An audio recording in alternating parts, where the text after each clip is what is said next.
একজন ট্রেডার বন্ধু আমাদেরকে একটা দারুণ প্রশ্ন করেছেন।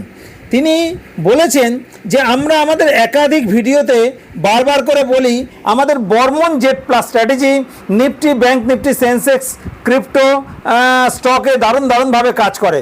তো তিনি জানতে চেয়েছেন যে আমাদের এই যে বর্মন জেড প্লাস স্ট্র্যাটেজি, এটি কি প্রতিদিন সকাল 9:15 বাজলেই ট্রেড দিয়ে দেয় এবং দিনের মধ্যে কতগুলি ট্রেড দেয়? তো এই ধরনের চিন্তাভাবনা যে সকল ট্রেডার বন্ধুর মাথায় ঘুরছে তাদের সকলের উদ্দেশ্যে জানাই, সেবির হিসাবে যে 90% লোক লুজার হন, তার যে একাধিক বড় কারণ আছে, তার মধ্যে এটা একটা বড় কারণ যে রোজ সকালে 9:15 বাজলেই আমাকে ট্রেডে ঝাঁপিয়ে পড়তে হবে। তাতে যেমন প্রকারে ট্রেডে ঝাঁপিয়ে পড়তে হবে, দিনের মধ্যে 2-4টা ট্রেড নিয়ে নিতে হবে। অ্যাকচুয়ালি এই চিন্তাভাবনাই হচ্ছে বিপজ্জনক। আমাদের যে বর্মন জেড প্লাস স্ট্র্যাটেজি, সেই স্ট্র্যাটেজি কিন্তু এই পদ্ধতিতে চলে না।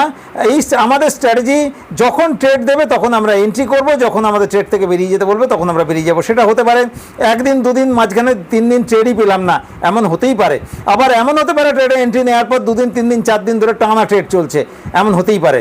তাহলে বুঝতেই পারছেন যে আমাদের বর্মন জেড প্লাস স্ট্র্যাটেজি সকাল 9:15 বাজলেই ট্রেড দিয়ে দেবে না, আর দিনের মধ্যে একাধিক ট্রেড দিয়ে দেবে, এরও কিন্তু গ্যারান্টি নেই। আমরা বলবো ট্রেডিং শিখুন, ভালো একটা আনকমন স্ট্র্যাটেজি জোগাড় করুন, ডিসিপ্লিন মেনটেন করুন, তাহলেই কিন্তু ট্রেডিংয়ে সফলতা আসবে। ট্রেডিং শিখুন, সুস্থ থাকুন, ভালো থাকুন। ধন্যবাদ।